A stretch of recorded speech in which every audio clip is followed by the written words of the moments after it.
Hello साथी, तपाईँ हेर्दै हुनुहुन्छ सिभिल काई च्यानल र अहिलेसम्म तपाईले हाम्रो च्यानललाई सब्स्क्राइब गर्नुभएको छैन भने अवश्य सब्स्क्राइब गरिदिनु होला, किनभने कि तपाईहरुलाई इन्जिनियरिङ भिडियो तपाईहरुलाई धेरै important exam point of view र फिल्डमा पनि काम लाग्ने या डेली लाइफमा काम लाग्ने सिभिल इन्जिनियरिङ रिलेटेड भिडियोहरु तपाईहरुको लागि बनाउँदै आइरहेको छु। सो भिडियोलाई अवश्य शेयर गर्नु होला र तपाईलाई राम्रो लाग्छ भने अवश्य च्यानललाई सब्स्क्राइब पनि गरिदिनु होला। सो आजको टपिक तिर लागौं। आज म तपाईहरुलाई sanitary को न्यूमेरिकल लिएर आइसकेको छु च्याप्टर 3 को। च्याप्टर 3 अर्थात के हो? Characteristics and examination of waste water. यसको के हो? न्यूमेरिकल 2 टाइपको हो अर्थात मोडल 2 को हो।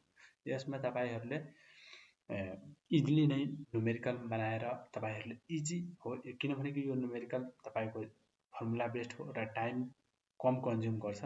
सो तपाईले यो च्याप्टरको न्यूमेरिकल अवश्य सिक्नु पर्ने हुन्छ। सो यो भिडियो अवश्य लास्टसम्म हेर्दिनु होला र अहिलेसम्म पनि तपाईले च्याप्टर 2 को न्यूमेरिकल हेर्नु भएको छैन भने क्वान्टिटी अफ वेस्ट वाटर त्यसको अवश्य हेर्नु होला। त्यहाँ पास्ट इयरको सोलुसनहरु मैले अलरेडी बनाएर अपलोड गरिदिएको छु। सो त्यो पनि भिडियो हेर्नु होला र अदर च्यानलको अदर सब्जेक्टको पनि यदि तपाईहरुले भिडियो हेर्न चाहनुहुन्छ भने अवश्य त्यहाँ हाम्रो च्यानलको प्लेलिस्टमा गएर भिजिट गर्नु होला। So let start now without wasting time. आजको टपिक तिर लागौं, मोडल 2। अहिलेसम्म तपाईलाई यो बेसिक कन्सेप्ट दिए र आउने वाला भिडियो तपाईहरुको मोडल 3 देखि लिएर मोडल 6 7 सम्म जानेछ। त्यो तपाईको मात्र पास्ट इयर्स सोलुसन जुन अर्थात पास्ट इयर जुन आस्क गरिएको छ, क्वेशन सोधेको छ त्यसको मात्र सोलुसन हुन्छ। सो यो मात्र हो बेसिक कन्सेप्ट। सो जाम अगाडि बढौं। त्यहाँ हेर्न सक्नुहुन्छ के भनिरहेको छ? If 1 BOD of sewage sample at 23 degree Celsius 105 mg per liter अर्थात BOD एक दिनको के दिएको छ तपाईको 105 mg per liter दिएको छ र तपाईलाई निकाल्नको लागि के भनिरहेको छ भने what will be the 5 days BOD at 30 degree Celsius अर्थात BOD 5 पत्ता लगाउनको लागि भनिरहेको छ तपाईको जबकि टेम्परेचर जुन बेला टेम्परेचर 30 डिग्री सेल्सियस हुन्छ त्यो बेला पत्ता लगाउनको लागि भनेको छ र एज्युमिङ गर्नको लागि भनेको छ K20 बराबर 0.1 पर डे। यदि यहाँ हेर्न सक्नुहुन्छ एउटा ध्यान दिनुपर्ने कुरा हो, तपाईलाई भिडियो विदाउट स्किप गरी हेर्नु होला नत्र कन्फ्युजन हुन्छ। किनभने K20 बराबर यदि दिएको नभए हामीले आफैले एज्युम गर्नु पर्यो भने तपाईलाई K20 बराबर मैले के भने फर्स्ट भिडियोमा K20 बराबर 0.12 राख्नु पर्ने हुन्छ। तर यहाँ अलरेडी K20 बराबर 0.1 दिएको छ, त्यसैले 0.1 नै राखेर सोल्भ गर्नु पर्यो। यदि दिएको छैन भने हामीले K20 बराबर 0.12 राख्नु पर्ने हुन्छ। कुरा ध्यान राख्नु होला। सो यहाँ गिभन दिएको छ त्यो लेखिदिए यहाँ हेर्न सक्नुहुन्छ। अब हामीलाई पत्ता लगाउनु पर्ने छ कि यहाँ हेर्न सक्नुहुन्छ BOD 5 at 30 डिग्री। यहाँ 23 डिग्री सेल्सियसमा त दिएको छ, तर हामीलाई BOD 5 पत्ता लगाउनलाई भनेको छ। कुन बेला? जब जुन बेला टेम्परेचर 30 डिग्री सेल्सियस हुन्छ। त हामीले यहाँ हेर्न सक्नुहुन्छ BOD को फर्मुला तपाईलाई फर्स्ट ट्युटोरियलमा पनि सिकाएको छु। त्यहाँबाट BOD को फर्मुला युज गरेर हामीले यहाँबाट 23 डिग्री सेल्सियस को त भ्यालु दिएको छ, त यहाँबाट हामीले L0 को भ्यालु पत्ता लगाउन हाल्ने र K30 को भ्यालु निकाल्नको लागि यहाँ K20 को दिएकै छ भ्यालु, त K20 को भ्यालु युज गरेर हामीले के गर्ने K30 को पनि भ्यालु निकाल्ने हाल्ने र K23 को पनि भ्यालु निकालिहाल्ने र त्यही युज गरेर हामीले डाइरेक्ट यहाँ K30 को पनि भ्यालु हामीलाई थाहा भइहाल्छ। त्यो हामीले यसमा फर्मुला युज गर्दाखेरि काम लागिहाल्छ। त्यसपछि L0 को यहाँबाट भ्यालु हामी निकाल्छौं र L0 यसमा भ्यालु राखिदियो भने सोल्भ भइहाल्छ। सो अब एक्सप्लेन गर्दै डिटेलमा जाम। अब हेरौं, तपाईलाई सिकाम। यो जस्ट कन्सेप्ट दिएको हो अहिले बस। अब डिटेलमा जान लाग्छ। र हेर्न सक्नुहुन्छ we have KT बराबर K20 into theta to the power T minus 20। यो एक जस्ट फर्मुला टाइपको बनाइदिएको हो, तपाईले रट्न सक्नुहुन्छ फर्मुला यदि तपाईलाई सम्झिन गाह्रो भयो भने। अर्थात KT भनेको फाइन्ड गर्नुपर्ने न्यू भ्यालु तपाईले पत्ता लगाउनु पर्ने हो। K20 भनेको यहाँ K30 K35 पनि हुन सक्छ, त्यो भनेको तपाईको गिभन दिएको भ्यालु हो। त्यसपछि थीटा को पावर T minus 20 अर्थात यहाँ 30 राख्नु भयो भने 30 minus 20 गर्नुपर्ने हुन्छ। त हेर्न सक्नुहुन्छ क्यापिटल T भनेको टेम्परेचर भइहाल्यो, स्मल t भनेको डेज हो। यो कन्फ्युजन नहुनु होला। क्यापिटल टी भनेको टेम्परेचर र स्मल टी भनेको टे।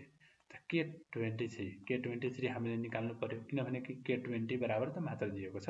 त K20 बराबर 0.1 into theta to the power 23 minus 20 गरिदिने। त्यसपछि यहाँ K23 पनि हामीलाई निकालिसक्यो। यहाँ हेर्न सक्नुहुन्छ फर्मुला युज गरेर। त्यसपछि हामीलाई के भनेको छ K30 पनि निकाल्नु पर्यो किनभने K30 मा युज गर्नुपर्ने हुन्छ फर्मुलामा हामी अगाडि। त्यसैले K20 पनि निकाल्नु पर्यो। K20 बराबर के हुन्छ K20 इन्टु यो दिएको छ र यो हामीले निकाल्नु पर्ने छ। त जुन निकाल्नु पर्ने हो त्यो हामीलाई फर्स्टमा लेख्नु पर्यो। त्यो K30 बराबर K20 into theta to the power यो के हुन्छ 30 माइनस 20 गरिदिनु पर्यो। 30 माइनस 20 गरिदिने। त्यसपछि आफै निस्किहाल्छ फर्मुलेसन गरेपछि। यहाँ हेर्न सक्नुहुन्छ K30 बराबर कति आयो 0.158। एउटा कुरा कन्सेप्टमा राख्न सक्नुहुन्छ कि K20 बराबर यदि भ्यालु 0.1 नै आएको छ भने त K30 निकाल्नु भयो भने बढ्दो क्रममा आउनु पर्यो। यो जस्ट कन्सेप्टको लागि हो, बुझिराख्नु होला। K20 बराबर यदि तपाईले 0. निकाल्नु भयो समथिङ र K50 निकाल्दै हुनुहुन्छ त्यसभन्दा ठुलो त अलरेडी अलिकति ठुलो आउनु पर्यो। त्यस्तै आउनेछ। तपाईले फर्दर क्याल्कुलेट गर्दै जाँदा यो आफै कुरा बुझ्नुहुन्छ। त्यही पनि मैले भनिदिएको। अब नाउ हामीहरुसँग एउटा फर्मुला छ हेर्न सक्नुहुन्छ। यो यदि हामीलाई गिभन छ हेर्न पहिला नै बताएको हो तपाईलाई BOD1 at 23 BOD 1 डे अर्थात 1 डे भनेको छ त्यसैले BOD1 लेखेको हो। यो BOD यदि 5 डेज दिएको भए BOD 5 लेख्थे। यदि BOD आफ्टर 5 डेज या BOD find BOD after 10 days या फाइन्ड BOD फर 6 डेज भनेको भए BOD 6 लेख्थे। अर्थात तपाईले दिएको छ BOD अफ 1 डे त्यसैले BOD 1 लेखेको। त्यसमा कन्फ्युजन हुने भएन न कन्फ्युजन हुनु पर्यो। BOD 1 at 23 डिग्री सेल्सियस बराबर यति हामीले गिभन दिएको छ। त यहाँबाट हामीले यो फर्मुला हामीलाई थाहा नै छ L0 बराबर 1 minus 10 to the power K into T। त K 23 डिग्री सेल्सियस वाला दिएको छ त्यसैले हामीले K23 राख्नु पर्यो। K23 into T। यहाँबाट हामीले K23 को पनि भ्यालु हामीले पहिला निकालेका थियौ। यहाँ हेर्न सक्नुहुन्छ फर्मुला युज गरेर के निकालेको हो 0.115। त यो 0.115 यहाँ राख्नु पर्यो।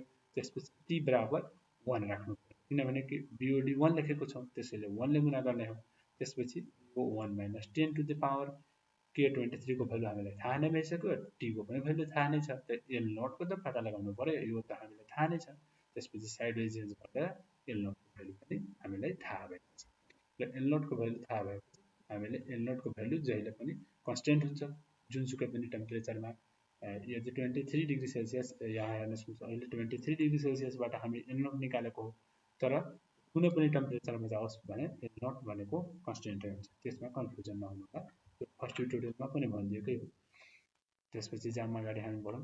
हामीले पत्ता लगाउनु पर्ने यो BOD 5 at 30 degree Celsius. BOD 5 days को लागि पत्ता लगाउनलाई भनेको छ त्यसैले BOD 5 लेखेको हो at 30 डिग्री सेल्सियस बराबर हामीलाई यो फर्मुला हो। त्यो धेरै इम्पोर्टेन्ट हो। यो युज प्राय धेरै भइरहेको हुन्छ। L0 into 1 minus 10 to the power K into T। त अहिले 30 डिग्री सेल्सियस वाला हो त्यसैले K30 लेखेको।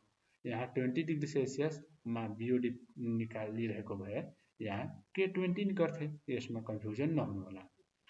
यदि यहाँ 25 राखेको भए यहाँ पनि 25 राख्थे। त अहिले 30 डिग्री सेल्सियसमा निकालिरहेको छौं हामीले। त्यसैले हामीले के गरेको हो हामीले L0 इन्टु 1 माइनस K30 गरिदिएको हो। K30 इन्टु 5 गरिदिएको यहाँ हेर्न सक्नुहुन्छ। त्यसपछि हामीले यो L0 को भ्यालु हामीलाई यहाँ अलरेडी गिभन नै छ। हामीलाई अहिले तपाईलाई बताएकै हो। यहाँ L0 को भ्यालु हामीले अहिले यहाँ निकालेको हो। त्यसैले L0 को भ्यालु यहाँ राखे। त्यसपछि 1 minus 10 to the power K30 पहिला नै हामीले निकालिसकेका छौं यहाँ फर्मुला युज गरेर। यहाँ हेर्न सक्नुहुन्छ यो एउटा फर्मुला युज गरेर। त्यसपछि भ्यालु पुट गरेर हामीले यहाँ तपाईको BOD 30 डिग्री सेल्सियसमा पनि कति हुन्छ भनेर हामीले निकालिसक्यौं। यही भएको एन्सर भइहाल्यो। हेर्न सक्नुहुन्छ। सो धेरै इजी नै छ। तपाईलाई जस्ट बुझ्नुको लागि मैले बनाउँदाखेरि भिडियो अलि लङ भएको मात्रै हो। तपाईले भिडियो विदाउट स्किप गरी हेर्नु भएको होला भने तपाईले अवश्य बुझ्नु भएको होला। र आउँदो भिडियोहरु तपाईहरुको प्रिभियस क्वेशन्सहरुको मात्र हुनेछ। इक्जाममा सोधिएको छ। सो अहिलेसम्म च्यानल सब्स्क्राइब गर्नु भएको छैन भने अवश्य सब्स्क्राइब गर्नुहोला र तपाईँ आफ्नो साथीहरूसँग पनि सेयर गर्नुहोला, उहाँहरू पनि सिकोस् र तपाईहरूले पनि यो नलेज सेयर गर्न चाहनुहुन्छ र आफ्नो स्किललाई इम्प्रुभ गर्न चाहनुहुन्छ भने हामीसँग कमेन्ट गर्नुहोला र हाम्रो व्हाट्सएपमा फोन गरेर तपाईले कन्ट्याक्ट गरेर तपाईहरूले पनि आफ्नो नलेज सेयर गर्न चाहनुहुन्छ भने हाम्रो च्यानलमा जोइन गर्न सक्नुहुन्छ र आफ्नो भिडियो बनाएर आफ्नो कुनै पनि किसिमको भिडियो रिलेटेड भिडियो या ट्युटोरियल न्युमेरिकल या रियल फिटको होस् तपाईले भिडियो बनाउन सक्नुहुन्छ र नलेज सेयर गर्न सक्नुहुन्छ र आफ्नो फेम बनाउन सक्नुहुन्छ। So it's depend upon you. So video अवश्य लास्टसम्म हेरिदिनु भएकोमा थ्याङ्क यू। फेरि तपाईहरुसँग भेट्ने